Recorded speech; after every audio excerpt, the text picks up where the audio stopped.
You will want a lovely Thanksgiving table, but you probably don't want to spend a lot of money. My first guest this morning says that it can be done and done well. In fact, we challenged Studio 5's talented creative contributor, Michelle Crowley, to create a tablescape worth talking about. Here's the catch. We only gave her 50 bucks. She's here with her beautiful table transformation. It's great to see you. Good to see you. This does not look like a $50 tablescape, so I don't want to come in with some skepticism, but you've gotten really dicey and creative here. I've gotten creative, and you know, okay, so I was thinking this morning, is tablescaping a hobby? I think it might be for me. So this has been a really fun project for me because I love to host, I love to entertain, and I love to set an amazing table. So I think a lot of women would agree with you, Yeah, and that's funny. Tablescaping is a hobby. It's a hobby, yeah. But even if it's not your hobby per se, for a meal like Thanksgiving, you do want to set the scene in some sort of special way, and you say you can do that affordably. You can, and you know what? It's especially because, like, for a big meal, if you're hosting a lot of people, you know, the table settings, the cutlery, that costs money. If, you know, we have our set for our family and maybe a few people, but do we have table settings for 20 to 25? And we want to make it pretty, but that can get costly. Okay, so, got some ideas. Let's jump into your idea bank and your budget. You're starting at the base. You tackled the time-old trouble of seating. Seating is a problem because most of us have a table that seats, you know, maybe 10 if we're doing well. And if you've got a lot of people, and then you're worried that everybody ends up feeling like they're sitting at the kiddie table. Right? At the kitchen counter. They're at yeah, and a folding table, which this one is a folding table, and you can see it's really narrow. So if you have a table, if you want to do something pretty down the center, there's not room for people on the other side. You know, so then you can't, or if you are going to put platters or serving dishes, there's no room for it. So enter this contraption. This monstrosity. What is this? This you get at your Home Depot, or Lowe's, and it's insulation foam board. And it's kind of tucked away. You might have to ask the guy in the orange apron. What are we doing with insulation foam board? Insulation foam board. This is 8 feet by 4 feet wide, and you lay it over the top of your folding table. And suddenly you have a table that's big enough for the glasses, the plates, all the things, table stuff down the center. You've got room for more people because most people have a 6-foot table. And a 6-foot table, you always note each person at the table needs 2 feet. Oh, that's good. I've never heard that. So if you've got a 6-foot table, you can seat 6 people. Elbows out. 8-foot table, 8 people. So this gives you, plus because we've got 4 feet along the end. This is huge. You can have 2 people at the end. Does it stabilize? It stays really good. Once you get all your stuff on top, I haven't ever had it tip over or have a problem. Famous last words. Yeah. I don't want the studio follow-up on that. No, but how much did this cost you? So this is $17. 17 bucks. Yeah. You've grown your table by almost double, really. And then you're going to stick it out in the garage on the side of the wall, and you buy it once and you'll reuse it over and over again. I love it. Okay, the next layer you've addressed is the table runner. You like to use wrapping paper. Yes, wrapping paper is a great table runner. It comes on a long roll usually, and we just turn over the ends. I just let it flow over the side of the thing, and then I just make a point at the end with it, and then the sky's the limit for colors and styles. It's beautiful and patterns. It's durable.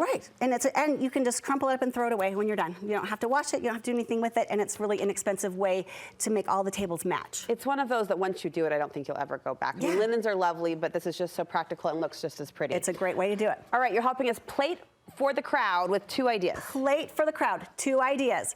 First of all, you know, I always worry people are going to go, you're going to serve this fine meal, but I'm serving it on paper or plastic. You know what? Disposable. Your guests will thank you. Then they don't feel like, oh, we have to go and do all of these dishes. No judgment here, and the paper plates of 2024 are something to look at. They're not Dixie plates. Like, I mean, this here is a plastic plate, plastic disposable plate. Yeah. Pretty. Love it. These are paper plates. They look like a classic transferware pattern. Paper. Lovely. So, and now everybody can have matching plates and without breaking the bank. All right, napkins, what do you think for napkins? Hold on, I gotta give you one more idea on the plates. Don't turn your nose up to thrifting. Okay. So, China, back when I was getting married, oh, I'm not supposed to touch my, sorry. Jeff's gonna yell at you. I'm gonna get in trouble. People got China for their wedding. Right? And I have a full place setting of China, but most people don't do that anymore. So go dig through your grandma's cupboards, your mom's cupboards, look for China. That's free if they have it and they're going to let you borrow it. Or go to the DI. I bought 10 place settings of this, $1 each. They're beautiful. They're beautiful. I looked it up. It's actually a really nice brand that's defunct now, but it was a collector's thing back in the day. Lovely. For $1 a piece. So if you want all matching place sets, go hit the DI and buy some really pretty china. And even to that point, you could kind of go eclectic and mix and match. For sure. We hosted a huge group last year. It was so much fun in our home, and I just did all white. They didn't match. The color did. Right. And it was just a nice, even setting, and it didn't cost hardly anything. Yeah. If you thrift or hunt or If find. you thrift or go thrifting. Yeah, and I love the idea of not matching. Yeah. It's totally fine. Fun, because you're playing with so many colors and textures here anyway. Okay, to the napkins now. Napkins. Okay, so I've got this little setup over here. These napkins, you can buy these little napkin rings, little plastic. Okay. They look pretty cheesy because they're plastic and they look like they're plastic. Yeah. But all we do is we take a little bit of ribbon. Oh, look at this. Wrap it around. What's on there to make it stick? So the transfer tape I use over and over and over again. Yeah. So you're just gonna put it down on the back. I don't wanna take a lot of time on this, but you get the idea. Wrap that plastic. Wrap the plastic with the ribbon. This fast. And then you can leave, if you're a minimalist.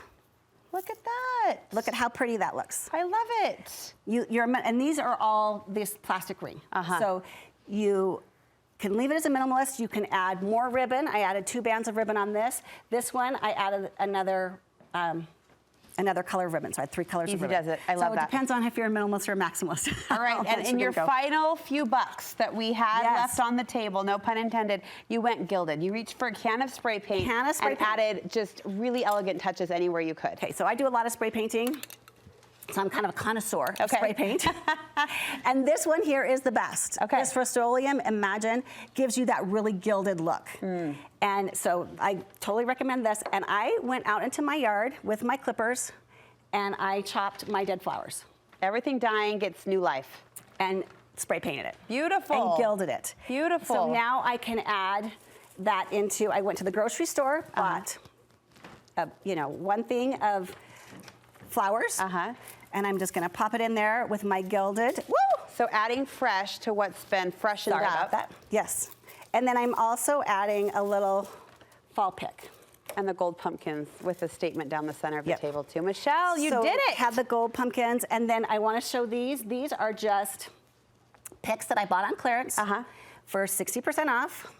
And I spray painted them, and then I just kind of shape them and form them and turn them into a garland. It's that boutique touch that didn't cost the boutique price. Okay, so speaking of that. What? So this was inspired because I went into a boutique one time. Yes. And I saw these metal garlands made out, looked almost just like this. And I wanted them so bad. I put them in my bag even though I knew full well I wasn't gonna buy them. They were gonna make it out the door? I just wanted to hold them for a minute. You wanted them to be yours for 2 minutes. They were so pretty, but they were like $125 per. Yeah, And I'm like, I can't do it. These look almost exactly the same. Yes. And I think I paid like $3 a pick. Fantastic. All right, the $50 Thanksgiving Table Challenge. I would call it a raving success. Thank you so much. I have one more thought I want to share with you. Please. It's really important. As I was thinking this morning, and because I love to set a beautiful table, and everybody loves a beautiful table, right? Yes. But some people, that's their jam, and some people, it's not. Yeah. And I hope that people will come away realizing that what's most important is the gathering.